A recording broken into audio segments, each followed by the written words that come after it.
علیہ الصلاۃ والسلام نے ایگریمنٹ کیا کہ 10 سال میں بکریاں چراؤں گا. 8 سال تو لازم ہے, 2 سال اگر میری مرضی. تو قرآن کہتا ہے فلما قضا موسیٰ الاجل, حضرت موسیٰ علیہ السلام نے جب بکریوں کی مدت پوری کی, بکریاں چرانے کی. حدیث میں آتا ہے اللہ نے ہر پیغمبر سے بکریاں چروائی ہیں, حتیٰ کہ ہمارے نبی صلی اللہ علیہ وسلم نے بھی بچپن میں بکریاں چرائی ہیں. اس کی حکمت حدیث میں بیان نہیں کی گئی ہے. ظاہر ہے اللہ کا کوئی حکم, کوئی کام حکمت سے خالی نہیں ہوتا.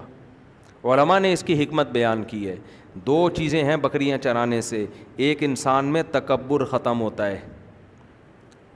بکریوں والوں میں تکبر بولو نہیں ہوتا.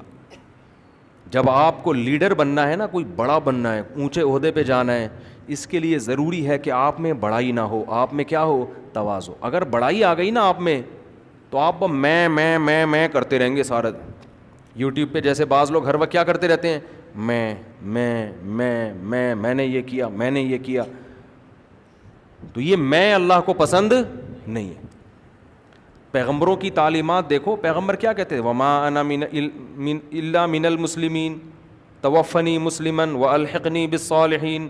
اے اللہ تو ہمیں بھی اہل ایمان میں داخل کر دے, اے اللہ تو ہمیں بھی اپنے فرما برداروں کی فہرست میں داخل کر دے. یعنی پیغمبر یہ کہہ رہے ہیں اللہ تیرے اتنے نیک لوگ ہیں تو ہم جیسوں کو بھی ان میں داخل کر دے. حالانکہ پیغمبر کا مقام کتنا بڑا ہوتا ہے, لیکن وہ میں نہیں کر رہے کہ میں سب سے بڑا, میں ایسا, میں نے یہ کیا, میں نے یوں کیا. آج کے جو اسکالرز ہیں نا, بعض اسکالرز کی حالت یہ ہو گئی ہے کہ پازیٹیو کام کا مقصد بھی نیگیٹیوٹی پھیلانا ہے. یعنی اگر وہ اچھی بات بھی کر رہے ہیں نا, مقصد اچھائی کو پروموٹ کرنا نہیں ہے, اس کے ضمن میں مقصد کیا ہے, برائی کو پروموٹ کرنا. مثال کے طور پر آپ نے بدنظری پہ تقریر کی کہ نظروں کو جھکانا چاہیے, تقریر بڑی اچھی, لوگوں کو دل میں خیال پیدا ہوا یار ہمیں نظر کی حفاظت کرنی چاہیے. بار بار آپ یہ بات ریپیٹ کرو, یہ بات میں کہتا ہوں, دوسرے علماء نہیں کہتے. ابے تو لوگوں کو بد نظری سے حفاظت سکھا رہا ہے یا دوسرے علماء سے بدگمانی سکھا رہا ہے؟ وہ ایک آدمی تہجد کے لیے اٹھا نا, مزدور تھا, رات کو اٹھ کے اللہ سے دعا مانگ رہا ہے, اے اللہ میں اٹھا ہوا ہوں, سارے سو رہے ہیں. یا آج کل کے بعض اسکالرز کی بات کر رہا ہوں, اے اللہ میں اٹھا ہوا ہوں رات کے آخری حصے میں, یہ سارے کمبخت پڑے ہوئے سو رہے ہیں. بار بار نا یہ سو رہے ہیں اور میں اٹھا ہوا ہوں. تو ایک نے منڈی نکالی رضائی سے, بولا کمبخت تو اپنی تعریفیں کر, ہماری غیبتیں کیوں کر رہا ہے اللہ کے سامنے؟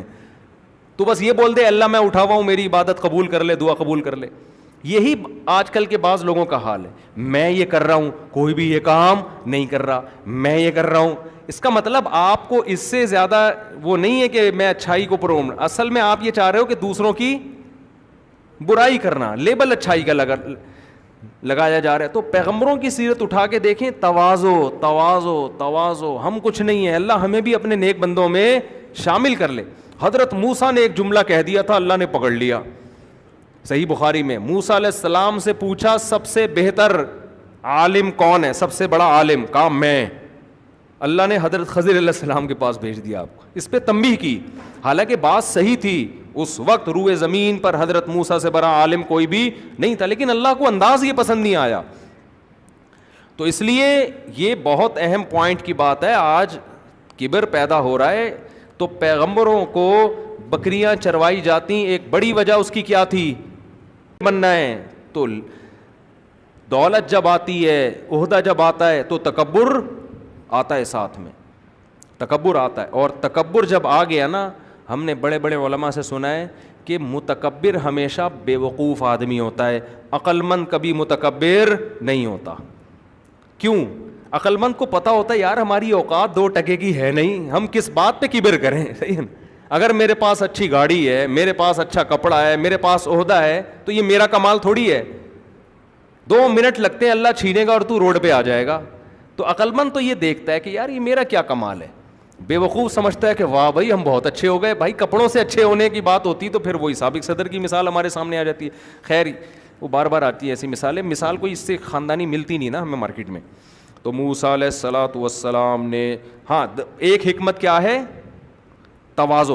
دوسری بکریاں چرانے میں حکمت ہے برداشت، قوت برداشت. بکری تنگ بہت کرتی ہے لیکن آپ اس پہ اپنا غصہ جاری نہیں کر سکتے، کمزور ہوتی ہے. بیل تنگ کرے اٹھا کے ڈنڈوں سے کوٹ دو اس کو، مار کھا لے گا. بیل تنگ بھی کم. گائے پالنا ہم نے تو پالی ہے نا بکریاں، گائے پالنا آسان ہے، کھڑی کر دو. بھینس تو اتنی آسان ہے، جہاں کھڑی کر کے جاؤ گے قیامت تک وہیں کھڑی رہے گی. 6 مہینے بعد بھی آؤ گے تو وہیں کھڑی ہوئی ہوگی، بٹھا کر گئے تو بیٹھی ہوئی ہوگی. اس کے کھیل کیا ہوتے ہیں؟ کان ہلانا. وہ میں سناتا ہوں نا، بھینس کا بچہ گائے کے بچے کے پاس آیا تو کہ چلو کھیلتے ہیں. تو گائے کے بچے نے کہا دوڑ لگاتے ہیں. بھینس کے بچے نے کہا بھائی پاگل ہو رہا ہے کیا، دوڑے گا کون؟ گائے کے بچے نے کہا چل بھائی پھر چلتے ہیں. اس نے کہا نہیں نہیں بھائی بہت مشکل کام ہے. تو گائے کا بچہ ٹینشن میں آ گیا، یار کیا کھیلوں اب میں. تو بھینس کے بچے نے کہا بیٹھ کے نا کان ہلاتے ہیں یوں کر کے. وہ کان ہلاتے ہوئے دیکھے کبھی گاؤں دیہاتوں میں؟ بھائی یہ بھینس کے بچے کا ٹوٹل اچھل کود ہے یہ. تو بھینس پالنا بھی آسان، کھڑے کر کے جاؤ بس وہیں رہے گی، کہیں بھی نہیں جائے گی. اور اچھا اس کو نہلاؤ، نہیں نہلاؤ گے نا تو کوئی بھینس پیشاب کر رہی ہوگی اس کے نیچے جا کے کھڑی ہو جائے گی، اسی کو انجوائے کرے گی وہ. گائے بھی. لیکن بکری پالنا بڑا مشکل کام ہے، ادھر ادھر بھاگتی ہے، ایسے بھاگتی ہے. ہم پنجرا کھولتے تھے نا ایسے روڈ پہ بھاگ جاتی تھیں، ڈنڈے لے لے کے بھاگتے تھے ان کے پیچھے. ادھر کبھی کسی کی بائک کے نیچے آ رہی ہے گاڑی، خطرہ ہوتا ہے. اور آپ بکری پہ غصہ جاری نہیں کر سکتے، 2-3 کھینچ کے لگاؤ گے مر جائے گی بھائی. اور ویسے بھی پہلے تو بکریاں اتنی سی ہوتی تھیں، تو پنجاب اور سندھ کی نسلیں کراس بریڈنگ کر کے ایسی اونچی بکریاں پیدا ہو رہی ہیں آج کل. تو اس لیے بھی بکریاں چروائی گئی ہیں کہ ان میں برداشت پیدا ہو، کیونکہ حضرت موسیٰ کو حوالے کرنا تھا بنی اسرائیل. بنی اسرائیل میں زیادہ تر لوگ بڑے شرارتی، بہت تنگ کرنے والے. تو اگر لیڈر جذباتی ہوگا نا، ذرا سی کوئی بات ہوئی اور لیڈر نے اٹھا کے پوری قوم کو جناب لتاڑ دیا، اور تحمل ہی نہیں ہے. کسی نے آ کے آپ کے کان بھرے، آپ ایک دم ایکسائٹیڈ ہو گئے. ایسا ہوتا ہے. بچوں نے باپ کے سامنے آ کے دوسرے بھائی کی برائی کی، باپ ایک دم طیش میں آ گیا. تو یہ ایک دم طیش میں آنے والا کام ٹھیک نہیں ہوتا. تحمل سے سنو، تحقیق کرو ایسا ہے بھی کہ نہیں ہے. تو 2 وجہ سے. خیر حضرت موسیٰ علیہ السلام نے بکریاں چرائیں. فلما قضا موسیٰ الاجل، جب مدت کمپلیٹ کی، وسار باہلہ، اور اپنے گھر والوں کو لے کر مصر کی طرف چلے. آنس من جانب طور نارا، سردیوں کا مہینہ تھا اور مصر میں سردی بھی بڑی کڑاکے دار پڑتی ہے، ٹھنڈا کنٹری ہے، سردیوں میں نا بہت ٹھنڈ ہوتی ہے. تو جانب طور پہاڑ آج بھی موجود ہے، یہودی بہت جاتے ہیں.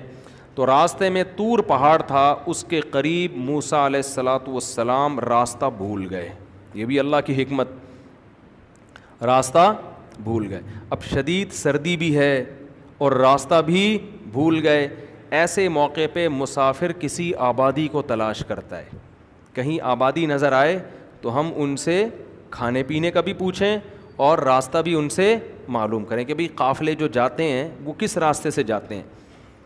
ایسے موقع پہ یا تو انسان کو پانی کی تلاش ہوتی ہے، اور رات کے وقت میں کہیں روشنی اس زمانے میں نظر آ جاتی تو یہ روشنی اس کی علامت ہوتی کہ یہاں آبادی ہے. پہلے کیا، آج بھی لائٹیں جہاں ہوں گی تو آبادی ہوگی نا. تو قرآن کہتا ہے آنس من جانب طور نارا، طور پہاڑ کے قریب آپ کو آگ نظر آئی. قال لأہلہ، اپنی بیوی سے کہا، زوجہ سے کہا، امکثوا، یہاں ٹھہرو، انی آنست نارا، مجھے یہاں آگ محسوس ہو رہی ہے. لعلی آتیکم منہا بخبر او جذوۃ من النار، یا تو میں کوئی خبر لے کے آ جاؤں گا کہ راستہ کدھر ہے، کچھ نہیں تو آگ تھوڑی سی لے کر آ جاؤں گا وہاں سے. لعلکم تصطلون، اس آگ سے ہم گرمی حاصل کر لیں گے. تو شدید سردی میں ہمارے لیے گرمی کا ذریعہ بن جائے گی.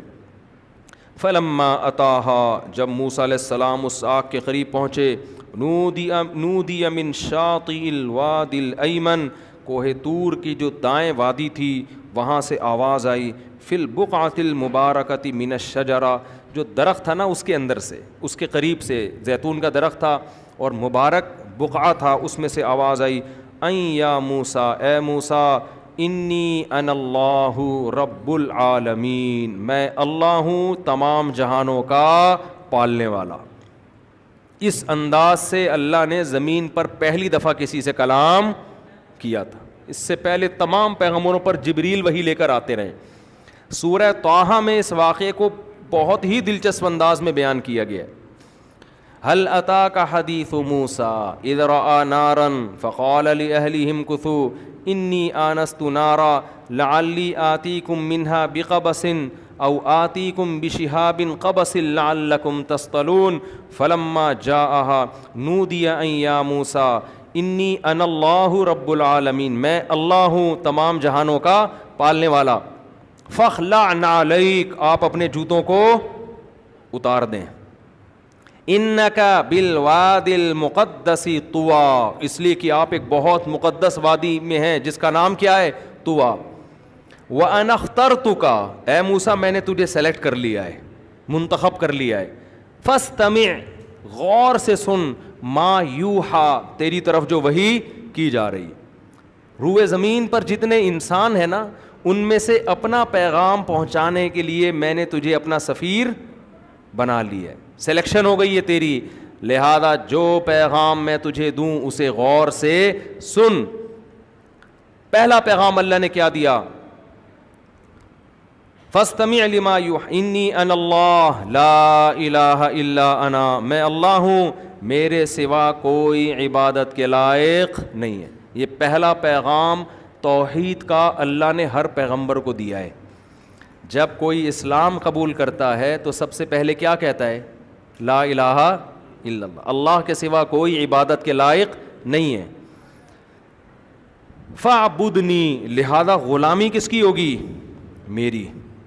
آج سیکولر ریاستیں آپ کو اپنا غلام بنا رہی ہیں، معاشرہ آپ کو اپنا غلام بنا رہا ہے، حکومتیں آپ کو اپنا غلام بنا رہی ہیں، باپ اپنا غلام بنانا چاہتا ہے، ماں اپنا غلام بنانا چاہتی ہے، شوہر بیوی کو، بیوی شوہر کو غلام۔ ہم کسی کے غلام آج کہہ دو ٹھیک ہے نا، آج بڑا اچھا موقع ہے، ہم کسی کے غلام نہیں ہیں، ہم صرف کس کے غلام ہیں؟ اللہ کے۔ ہم باپ کی اطاعت کرتے ہیں کس کے کہنے پر؟ اللہ کے۔ لہذا جہاں اللہ منع کر دے گا باپ کی اطاعت کرنے سے، وہاں ہم باپ کی اطاعت بھی نہیں کریں گے۔ ہم قوم سے محبت کرتے ہیں کس کی وجہ سے؟ اللہ سے۔ جہاں اللہ اپنی قوم کی مخالفت کا کہہ دے گا وہاں ہم اپنی قوم کی بھی نہیں مانیں گے۔ ایاک نعبد و ایاک نستعین، وہ ایک ہمارے سیاسی لیڈر بہت زیادہ یہ جملہ کہتے تھے، لوگوں نے اس پہ بھی ان کا مذاق اڑانا شروع کر دیا، خاندانی جملہ تھا، ایاک نعبد و ایاک نستعین، ہم غلامی صرف کس کی کریں گے؟ اللہ کے۔ تو پہلا جو حضرت موسیٰ علیہ السلام کو بتایا گیا نا جملہ کیا ہے؟ میں اللہ ہوں میرے سوا کوئی عبادت کے لائق نہیں، فاعبدنی، عبادت کس کی کرنی ہے؟ میری۔ اور اس کے بعد جو سب سے پہلا حکم، وَأَقِمِ الصَّلَاةَ لِذِكْرِي، میرے یاد کے لیے نماز کو قائم کرنا ہے۔ دیکھو اگر آپ نماز نہیں پڑھتے نا تو اپنے آپ کو اسلام کی طرف منسوب کرنا چھوڑ دو۔ اسلام اور نماز کا ریڑھ کی ہڈی کی حیثیت ہے، تبھی امام احمد بن حنبل کے نزدیک جو نماز چھوڑ دے وہ دائرہ اسلام سے ہی خارج ہو جاتا ہے، کافر ہو جاتا ہے۔ وہ کہتے ہیں یہ ہے ہی، یہ ہو ہی نہیں سکتا کہ مسلمان بھی ہو اور نماز بھی نہ پڑھتا ہو۔ عرب میں ایسے لوگ بھی ہیں شراب پی رہے ہیں مگر نماز پڑھ رہے ہیں۔ ایک صاحب نے مجھے بتایا کہ وہاں، میں پوری ڈیٹیل نہیں بتاؤں گا ان کا، پھر وہ ڈیلیٹ کروا دیں گے، وہ ان کے وہاں بڑے مسائل کھڑے ہو جاتے ہیں ان کے لیے، کہ کہتے ہیں ہم نے عیاش عربوں کو بھی دیکھا ہے لیکن نماز نہیں چھوڑتے وہ۔ یہ تو ہندوستان پاکستان کی بدعت ہے کہ اپنے آپ کو مسلم بھی کہتے ہیں اور نماز بھی قضا کر دیتے ہیں، یہ ہو نہیں سکتا۔ تو اللہ کی توحید کا اقرار کے بعد اور اللہ کی عبادت کرنی ہے، اس کے ساتھ نماز لازمی جڑی ہوئی ہے۔ اقیم الصلاۃ لذکری ان الساعۃ آتیۃ اکاد اخفیہا، اگلا پیغام اللہ نے دیا، بے شک قیامت قائم ہو کے رہے گی، کیونکہ اسلام اور لبرل لوگوں میں بڑا فرق یہ بھی ہے کہ وہ آخرت کے قائل نہیں ہیں، اور ہم یہ دیکھو، یہ اللہ موسیٰ کو ڈائریکٹ پیغامات دے رہا ہے۔ ان میں سے کوئی بھی پیغام لبرل لوگ یا اللہ کو نہ ماننے والے لوگ نہیں دیتے۔ دنیا میں کہیں دیکھا اسمبلی کا اجلاس ہوا اور قرارداد پاس ہوئی کہ ہم اس بات پہ یقین رکھتے ہیں کہ موت کے بعد ہم دوبارہ زندہ ہوں گے؟ یونائٹڈ نیشن نے ایک قانون پاس کر دی. کبھی سنا آپ نے؟ یا جب آپ اسکول میں جاتے ہیں فزکس کیمسٹری کی کتاب میں کبھی سنا؟ یا آپ کے پروفیسر نے آپ کو بتایا وہ سائنسدانوں کی تحقیق کر کے کہ ایک دن ہم دوبارہ زندہ ہوں گے اور خدا کے سامنے کھڑے ہوں گے؟ کبھی سنا آپ نے؟ یہ ٹاپک کسی سائنسدان کا، ڈاکٹر کا، انجینئر کا ہے ہی نہیں، کیونکہ خدا نے کہا ہے میں زندہ کروں گا. خدا کا سفیر بتائے گا خدا کے کہنے سے. اس لیے اللہ موسیٰ علیہ السلام کو اپنا سفیر بنا رہے ہیں اور اہم ترین باتیں ڈیلیور کر رہے ہیں کہ یہ پیغام مجھ سے لے کے آپ لوگوں تک پہنچا دیں، کیونکہ آپ کے علاوہ دنیا کو کوئی یہ باتیں نہیں بتائے گا. یہ لوگوں کا ٹاپک ہی نہیں ہے، یہ میرا ٹاپک ہے، اللہ کا ٹاپک ہے. اللہ کو دلچسپی ہے اس میں. وَإِنَّ السَّاعَةَ آتِيَةٌ، اے موسیٰ خوب سمجھ لے بے شک قیامت ایک دن آ کر رہے گی. اکاد اخفیہا، اس کا ٹائم میں نہیں بتاؤں گا کبھی بھی. لِتُجْزَا كُلُّ نَفْسٍ بِمَا تَسْعَىٰ، تاکہ انسان جو عمل کر رہے ہیں ہر شخص کو اس کے عمل کا پورا پورا بدلہ دیا جائے. یہ حکمت بیان کر دی اللہ نے، کیونکہ اگر قیامت قائم نہیں ہوگی تو اے موسیٰ جو اچھا ہے وہ بھی مر کے ختم، جو برا ہے وہ بھی مر کے ختم. اچھے کو اچھائی کا بدلہ نہیں، برے کو برائی کا بدلہ نہیں. ایسا کیسے ہو سکتا ہے؟ اے موسیٰ میں تجھے بتا رہا ہوں، یقین کر لے، پبلک کو جا کے بتا دے. اب پبلک تجھ پہ یقین کیسے کرے گی کہ اللہ نے بتایا ہے؟ وہ میں تجھے معجزے دوں گا، وہ میں تجھے معجزے دوں گا. وہ ٹھہر جا بھی بتاتا ہوں کیسے یقین آئے گا تیرے اوپر لوگوں کو کہ تو واقعی اللہ کا سفیر ہے. وہ بتاتا ہوں میں. حضرت موسیٰ پریشان ہو رہے تھے نا، اللہ میں یہ باتیں پبلک کو بتاؤں گا، مانیں گے کیسے وہ کہ میں تیرا پیغمبر ہوں، کوہ طور پر تو نے مجھ سے بات کی ہے. اللہ نے کہا ابھی ٹھہر جا، وہ میں بتاؤں. یہ سب باتیں دل میں ہو رہی ہیں. وَإِنَّ السَّاعَةَ آتِيَةٌ أَكَادُ أُخْفِيهَا لِتُجْزَىٰ كُلُّ نَفْسٍ بِمَا تَسْعَىٰ. یہ اہم پیغام اللہ نے حضرت موسیٰ کو دے دیا. اب اللہ نے حضرت موسیٰ کے دل میں آ رہا ہوگا نا، اے اللہ میں تو جانے کہ تو نے مجھ سے بات کی، میں جانتا ہوں میں نے تجھ سے کلام کیا، میں لوگوں کو جا کے بتاؤں گا تو پبلک یقین نہیں کرے گی. تو اللہ نے پھر کیا موسیٰ علیہ السلام سے فرمایا، وَمَا تِلْكَ بِيَمِينِكَ يَا موسیٰ، اے موسیٰ اور یہ تیرے دائیں ہاتھ میں کیا چیز ہے. دیکھو اللہ کو تو پتہ ہے نا کیا ہے موسیٰ علیہ السلام کے دائیں ہاتھ میں، یا نہیں پتہ اللہ کو؟ تو اللہ کو ضرورت ہے پوچھنے کی ہے بھائی. پہلا سوال یہ ہوتا ہے. دوسرا سوال یہ ہوتا ہے اگر اللہ نے پوچھنا ہی تھا تو اتنا لمبا سینٹنس استعمال کرنے کی کیا ضرورت تھی؟ آپ کے سر پہ ٹوپی ہے، میں اگر پوچھتا ہوں کہ اول تو میں پوچھوں کیوں؟ مجھے پتہ نہیں ہے کہ ٹوپی ہے، میں پوچھوں گا ہی نہیں. اور اگر پوچھوں گا تو میں کہوں گا واٹ از دس، یہ کیا ہے، یہ پوچھوں گا نا. نہیں آ رہی سمجھ میں تو رہنے دو بھائی. میں یہی پوچھوں گا نا واٹ از دس، یہ کیا ہے. ما ہاذا عربی میں کیا کہتے ہیں؟ ما ہاذا. تو اللہ کو بھی اگر پوچھنا تھا اللہ کہتے ہیں ما ہاذا، یہ کیا ہے. اس سے بڑا کلام واو بھی لگا دیا، اینڈ لگا دیا. اور تو جب کنٹینیو بات چل رہی ہوتی ہے پھر بیچ میں لگایا جاتا ہے. تو اللہ نے لگا دیا وما تلکا، واو اور بھی بڑھا دیا. میں کہہ رہا ہوں اور یہ کیا ہے. آپ کہیں گے بھائی پہلے آپ پوچھ رہے ہوتے ہیں نا یہ کیا ہے، یہ کیا ہے، یہ کیا ہے اور یہ کیا ہے. یہ تو پہلا سوال ہے، پہلے سوال میں ہی واو لگا دیا آپ نے. چائے پی کے بیٹھا کریں تراویح کے بعد نا، تھکے ہوئے ہوتے ہیں. میں سوچ رہا ہوں انتظامیہ کو بولوں تراویح کے بعد آدھی کپ کڑپ دودھ پتی کا انتظام ہونا چاہیے. میں بھی پیوں گا، کاکڑ دن نہ ہو جائے گا. چائے ویسے اچھی چیز نہیں ہے لیکن چلتا ہے مارکیٹ میں. پی رہے ہیں تو پھر میرے مشورے پہ تھوڑی پی رہے ہیں. تو واو لگا دو نا، واو. تو یہ اور لمبا کلام ہو گیا. اچھا اگر میں نے پوچھنا ہی ہے، لمبا ہی کلام کرنا ہے اور بھی لگا دیا تو میں ان کو نام لے کے پکاروں گا، جبکہ پہلے سے ان سے آپ کا نام کیا ہے؟ فیضان. تو بات فیضان ہی سے چل رہی ہے گھنٹے سے. میں کہوں اور یہ تیرے سر پہ کیا ہے اے فیضان، تو یہ اس سے زیادہ لمبا کلام اس موقع پر ہو سکتا نہیں ہے.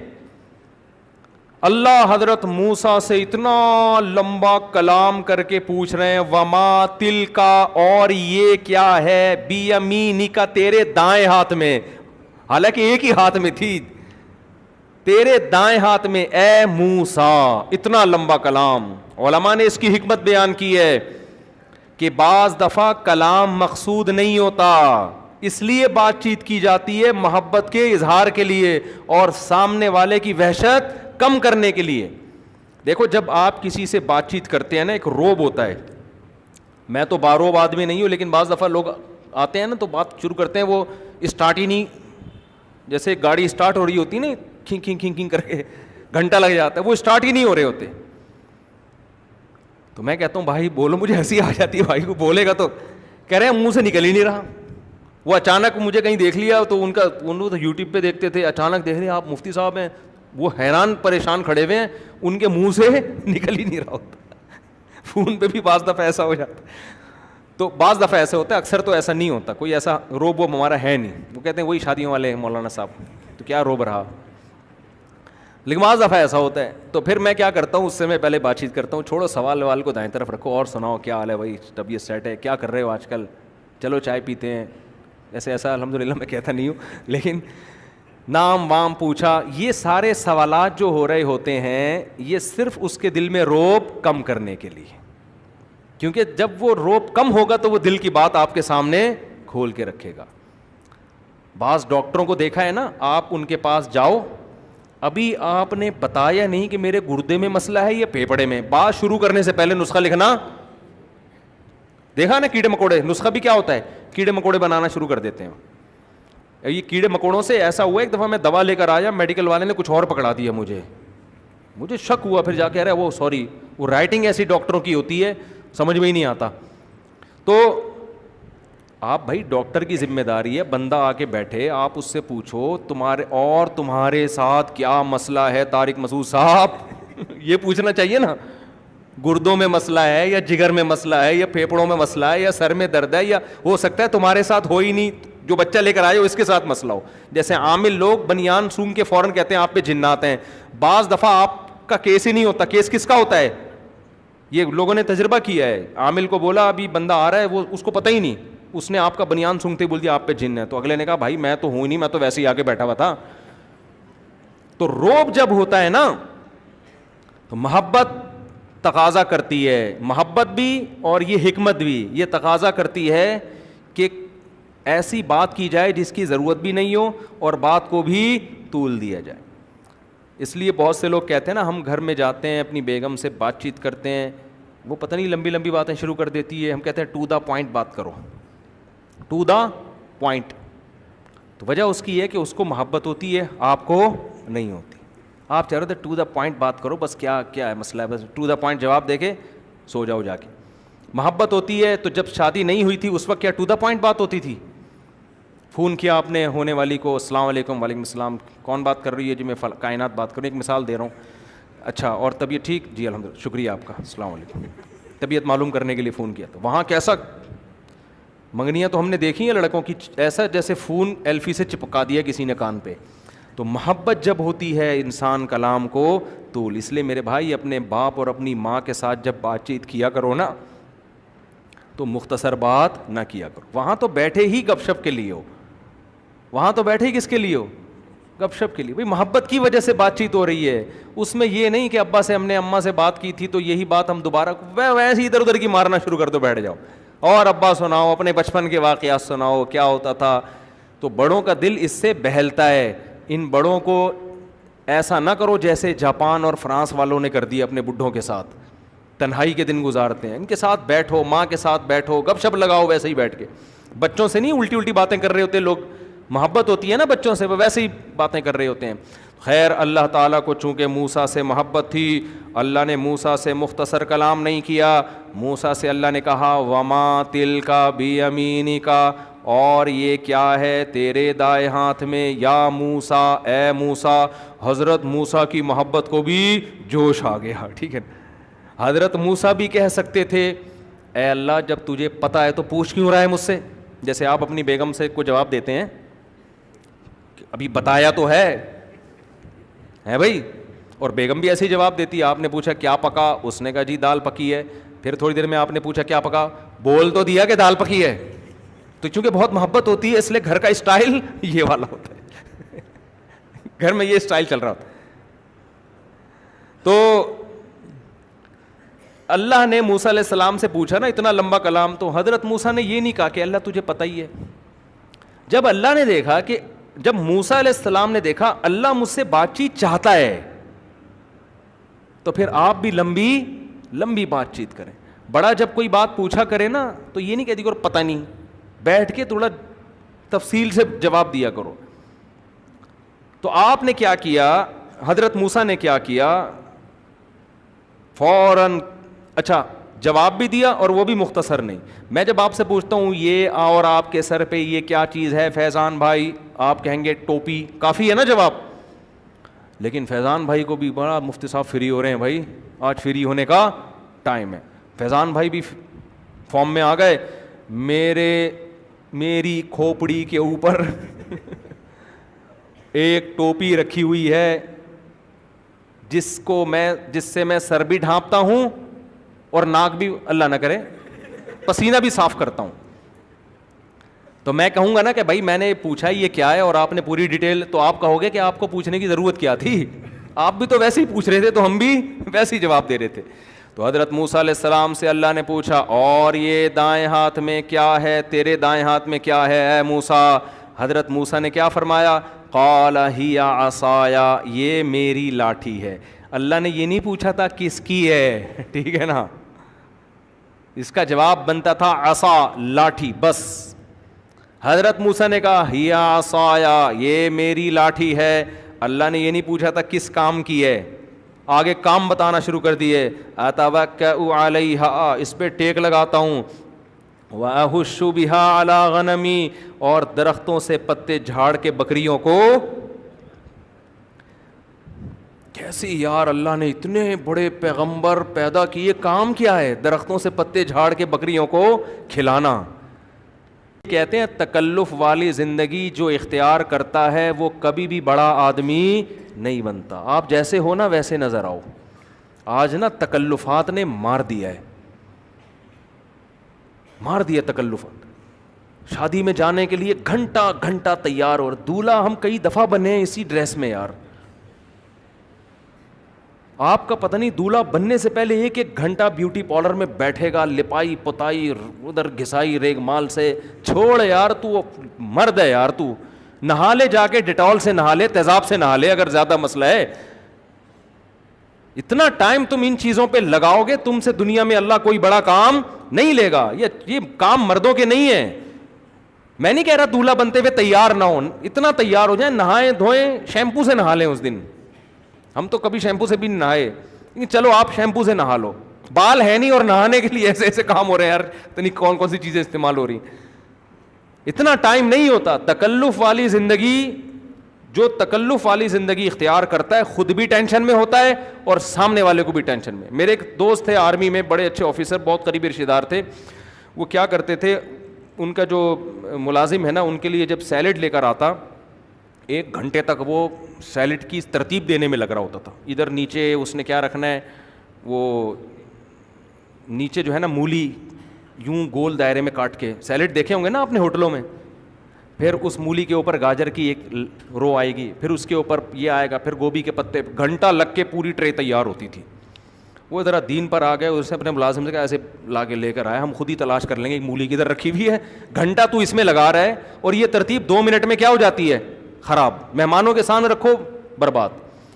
تو گھر میں بھی گھر والوں کو اتنی ٹینشن نہ دیا کرو کہ یوں ایسے کاٹ کے. بیگم سے بولو ایسی کھیرا لا کے, ہم نے تو ایسے بھی دیکھا ہے ایسی کھیرا اٹھا کے کھانا شروع کر دیں. خیر کٹوا دیں, بالکل ہی بکریوں والا اسٹائل نہ ہو, لیکن یہ جو گھنٹوں گھنٹوں ترتیب اور پہلے یہ والی سیٹنگ, یہ کوئی مشین ایجاد ہو جائے جو یہ خود سے کر دے تو ٹھیک ہے. انسانوں کو ان کاموں میں اتنی ٹینشن نہ دیا کرو.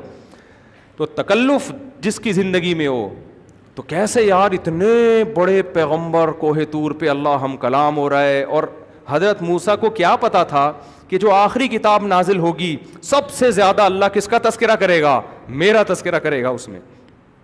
اور کام کیا ہے, احش بہا علی غنمی، اے اللہ اپنی لاٹھی سے میں درختوں کے پتے جھاڑ کے کس کو کھلاتا ہوں؟ بکریوں کو کھلاتا ہوں. ولی فیہا مآرب اخرى، اور بہت سارے کام ہیں، تو اجازت دے تو پوری ڈیٹیل اور تفصیل سے بتاتا ہوں. اور کیا کام ہو سکتے ہیں؟ ٹھکائی لگانا بھی ہو سکتا ہے، ٹھکائی لگانا بھی ہو سکتا ہے نا، کہ کوئی زیادہ مسئلہ کرے تو مکے کے بجائے اب کیا استعمال کرو؟ لاٹھی استعمال کرو. تو اللہ تعالیٰ نے پھر موسیٰ علیہ السلام سے فرمایا القیہا یا موسیٰ، اے موسیٰ اس کو زمین پر ڈال دے. اللہ بتا نہیں رہے ہیں کہ کیا کروں گا میں اس کو، بس تو جو جیسے جیسے میں کہہ رہا ہوں ویسے ویسے کر دے. حضرت موسیٰ نے وہ لاٹھی زمین پہ ڈالی، فَأَلْقَاهَا فَإِذَا هِيَ حَيَّةٌ تَسْعَىٰ، تیز رفتار سانپ بن کے دوڑنے لگی. قرآن کہتا ہے وَلَمْ جَانٌ وَلَّا مُدْبِرًا، جب سانپ بن کے دوڑنے لگی ہے موسیٰ علیہ السلام پیٹھ پھیر کے بھاگے، فرار ہوئے وہاں سے.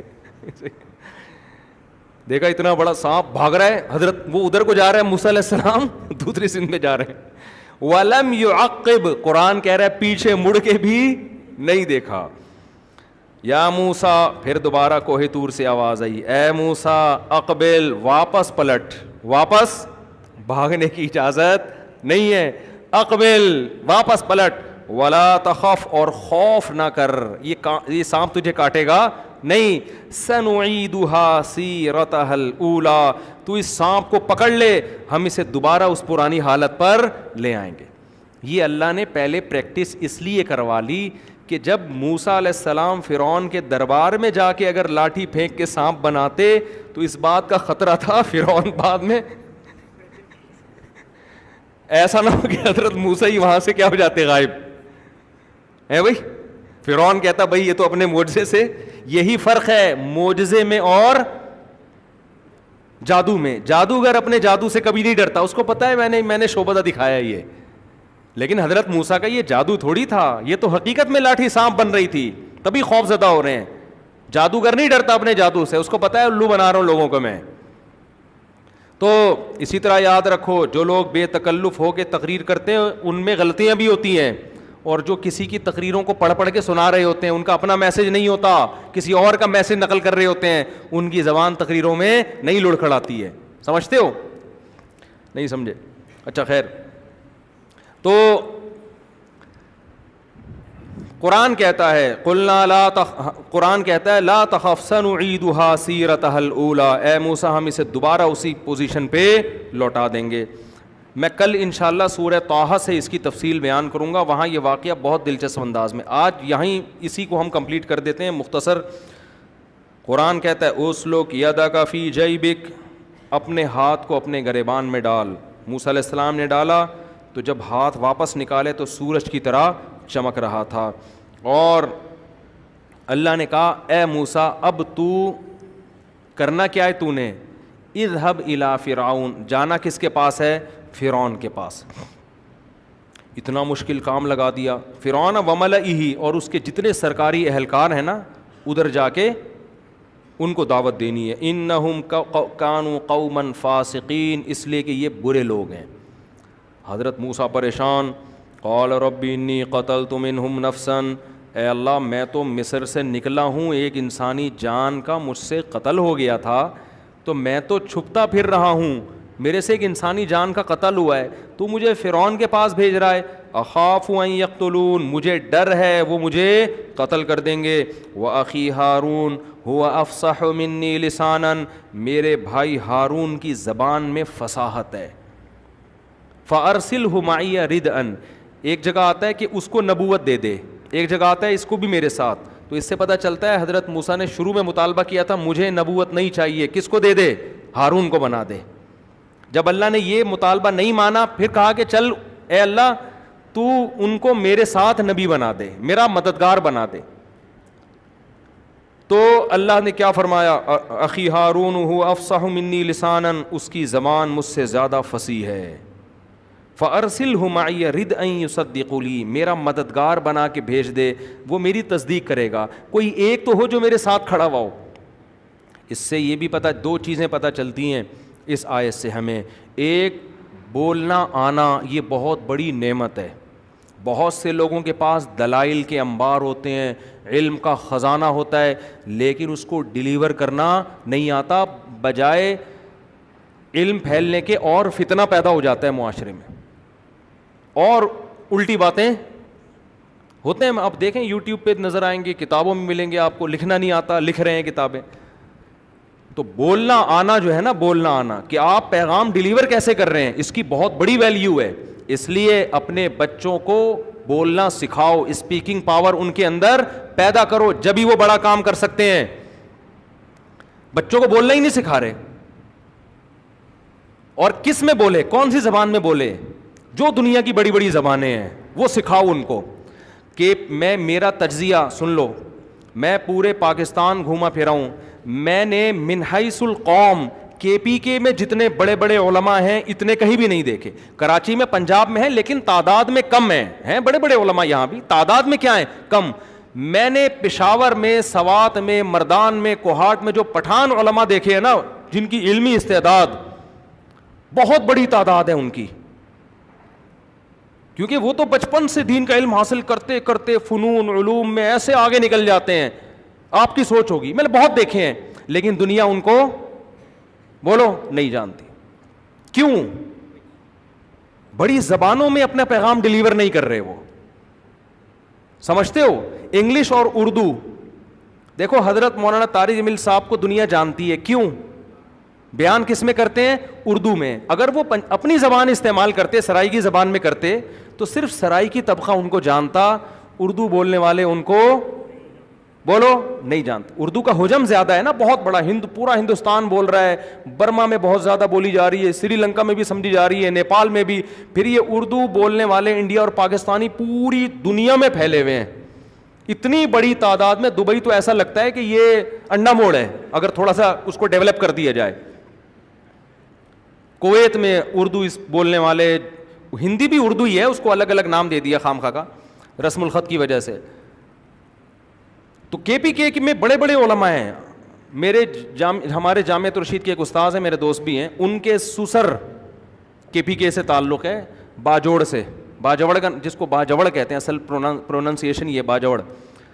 اتنے بڑے عالم ہیں, انہوں نے وفاق المدارس کا پرچہ عربی میں کیا پورا. خیر یہ تو کوئی اتنی بڑی بات نہیں. بخاری کا پرچہ عربی میں اور شاعری میں, ہر سوال کا جواب کس میں, شعر کی صورت.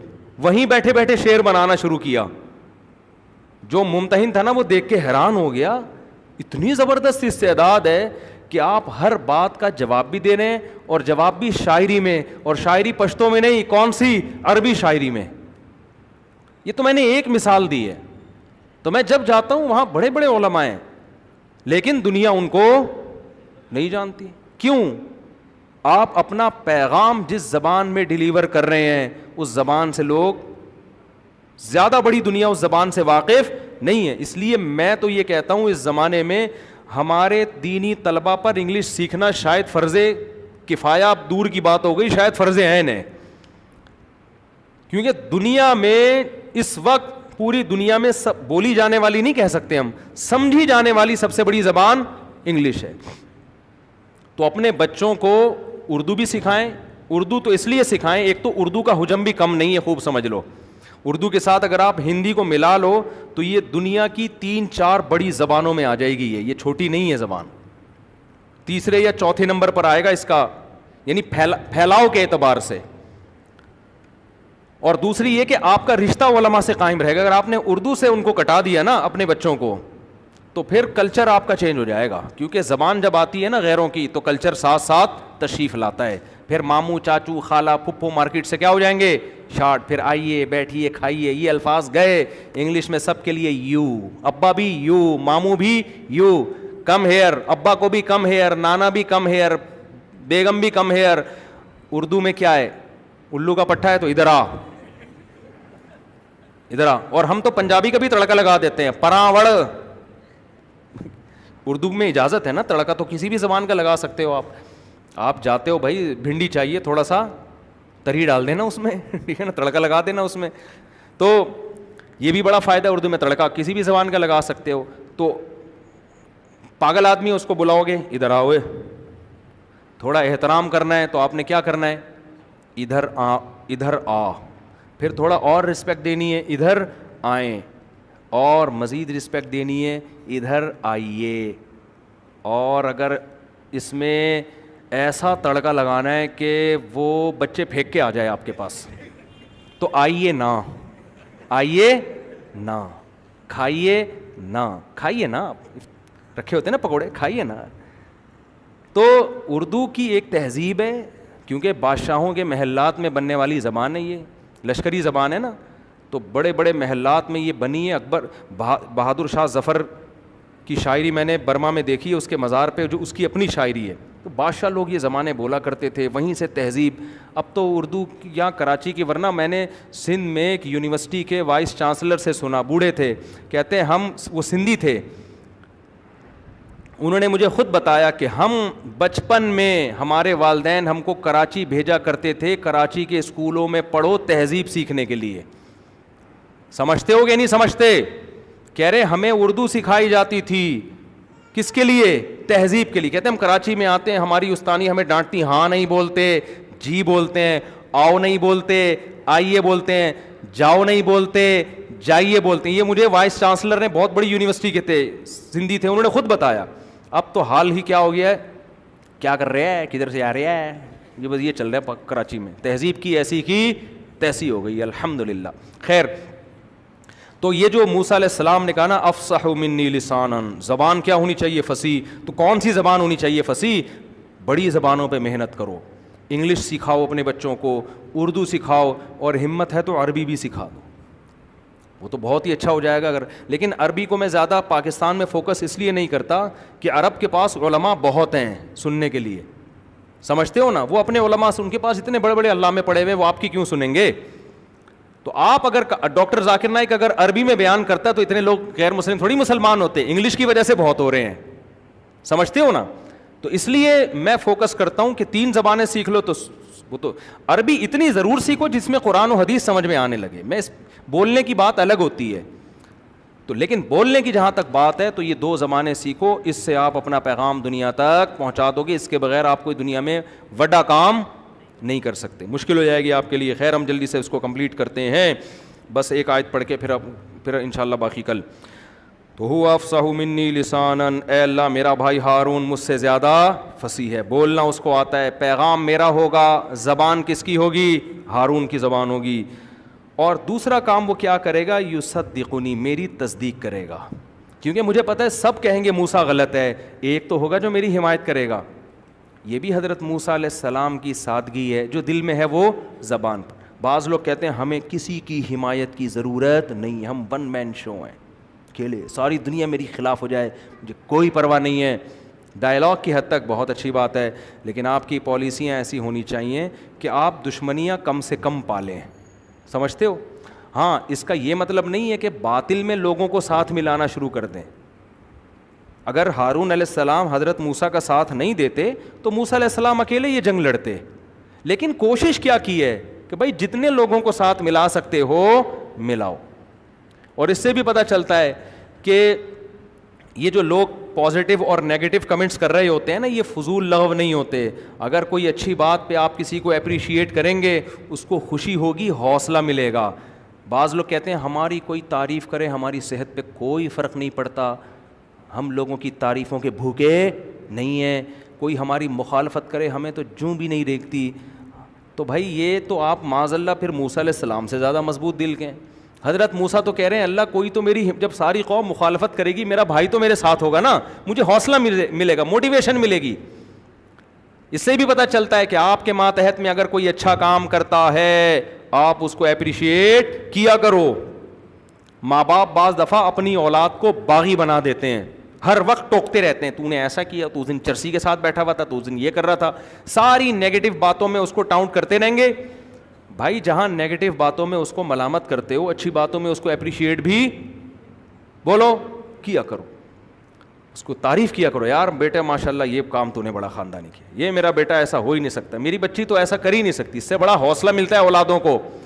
آپ کے ماتحت لوگ ہیں, ملازم ہیں, ان کو اپریشیٹ کرو. ایک بات کر کے بس بیان ختم کرتا ہوں, باقی اسباق ہے نا ان واقعات میں, کہ ہمارے ایک دوست تھے, انہوں نے سچی مچی کی چوری کی, اپنا بچپن کا واقعہ بتا رہے ہیں. سچی مچی میں کیا کی انہوں نے؟ سوری, چوری نہیں کی, کسی کو چھیڑا. اللہ تعالیٰ معاف فرمائے. بچپن میں اتنے بھی چھوٹے نہیں تھے, یعنی ٹین ایجز جو ہوتے ہیں, کسی کو کیا کیا انہوں نے؟ لڑکی کو چھیڑا. لڑکی کی اماں گھر آ گئیں اس کی اماں سے لڑنے کہ تیرے بیٹے نے میری بچی کو چھیڑا ہے. یہ مجھے خود بڑے ہو کر اپنا واقعہ سنا رہے ہیں کہ بچپن میں میرے ساتھ ایسا ہوا. کہہ رہے میری ماں نے اس کو بولا, اس کی ماں سے بولا, میرا بیٹا دنیا کا ہر جرم کر سکتا ہے, کسی کی بہن بیٹی کو چھیڑ نہیں سکتا. کہہ رہے حالانکہ ہم چھیڑ کے بیٹھے ہوئے تھے. کہہ رہے یار میری ماں نے جب میرے بارے میں یہ تبصرہ کیا نا کہ بھائی سب کچھ ہو سکتا ہے, میرا بیٹا اتنا غیر اخلاقی نہیں ہو سکتا کہ کسی لڑکی کو جا کے چھیڑے. بہن کوئی اور شکایت کرنی ہے, گھنٹی بجا کے بھاگا, صحیح ہے نا, گدی اسٹاپ کھیل رہا تھا, کسی کی گدی پہ لگا دیا اس نے, بنٹے کھیلتا ہوا پکڑا گیا, بیمانٹی کی بنٹوں میں اس نے, ہم بے ایمانی کو بیمانٹی بولتے تھے. تو لیکن کسی لڑکی کو چھیڑ دے, اتنی غیر اخلاقی گھٹیا حرکت, یہ ہمارا بچہ نہیں کر سکتا. وہ کہہ رہے ہم گھننے بنے ہوئے نا ماں کی ہاں میں ہاں ملا رہے ہیں. یار ماں, وہاں تو نہیں کہہ سکتے تھے نا اماں آپ غلط کہہ رہی ہیں, میں نے چھیڑا ہے. لیکن کہہ رہا ہے مجھے ایسا حوصلہ ملا, میں نے کہا یار میری ماں میرے بارے میں یہ سمجھ رہی ہے اور میں کیا کیا حرکتیں کر رہا ہوں. تو اس سے بچوں کو حوصلہ ملتا ہے, بچے اس برائی کی طرف, انسان کا بچہ ہوگا تو نہیں جائے گا. تو تربیت میں نا اعتدال ضروری ہے, نہ بہت سختی کرو اور نہ بہت نرمی کرو, بیلنس کے ساتھ چلو. اللہ تعالیٰ سمجھنے کے عمل کی توفیق عطا فرمائے میرے بھائی.